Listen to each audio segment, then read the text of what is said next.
हरे कृष्णा हरि बोल। आज मैं आपको सुनाने वाली हूँ एक और कहानी। एक बार नारद मुनि पृथ्वी लोक पर दुख दर्द को देखकर बहुत दुखी हुए और वो वैकुंठ धाम पहुँच गए श्री हरि के पास। उन्होंने श्री हरि से प्रार्थना की और कहा कि भगवान, मृत्यु लोक में सब इतने दुखी क्यों है? जिसके पास अपार धन है वो भी दुखी है, जिसके पास कुछ नहीं है वो भी दुखी है, तो ऐसा क्यों है? भगवान विष्णु ने कहा कि नारद, चलो हम पृथ्वी लोक भ्रमण करके आते हैं। दोनों ने साधु का रूप बनाया और पृथ्वी लोक पर पहुंच गए। सबसे पहले वो एक धनी सेठ के यहाँ जाते हैं। वो देखते हैं कि सेठ अपने पैसे को गिनने में बहुत व्यस्त है।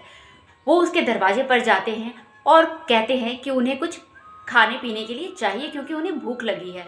सेठ उनकी तरफ ध्यान नहीं देता। थोड़ी देर बाद सेठ उन्हें भगा देता है। वो कहता है कि उसके पास इतना समय नहीं है कि वो उनके लिए खाना और पानी ला सके। भगवान वहाँ से चले जाते हैं और जाते जाते उसे ये आशीर्वाद देते हैं कि वो और ज़्यादा समृद्ध हो जाए, उसके पास और ज़्यादा धन दौलत आ जाए। थोड़ी दूर जाने के बाद उसे एक बूढ़ी माता का घर दिखाई देता है। दोनों वहाँ पहुँचते हैं और बूढ़ी माता से कहते हैं कि माता, हमें भूख प्यास लगी है, कुछ खाने के लिए दो। माता बोलती है, मेरे पास खाने के लिए अनाज तो नहीं है, लेकिन मेरे पास एक गैया है जिसका मीठा दूध मैं तुम दोनों को पिलाऊंगी। उसके बाद माता उनका आदर सत्कार करती है और उन्हें दूध पीने को देती है। जब दोनों वहाँ से निकलते हैं तो श्री हरि ये कहते हैं कि इस बूढ़ी माता की गाय मर जाए। इस पर नारद मुनि को बहुत ही गुस्सा आता है। वो भगवान से कहते हैं कि भगवान, आपने ऐसा क्यों किया?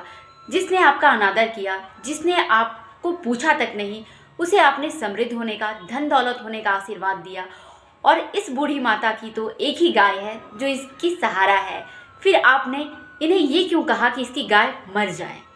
भगवान कहते हैं, नारद, मैंने उस सेठ को इसलिए यह आशीर्वाद दिया कि वो और समृद्ध हो जाए, उसके पास और पैसे आ जाएं।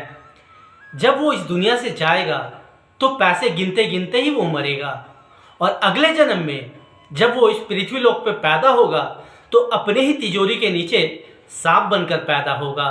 वो मेरा नाम तक नहीं ले पाएगा।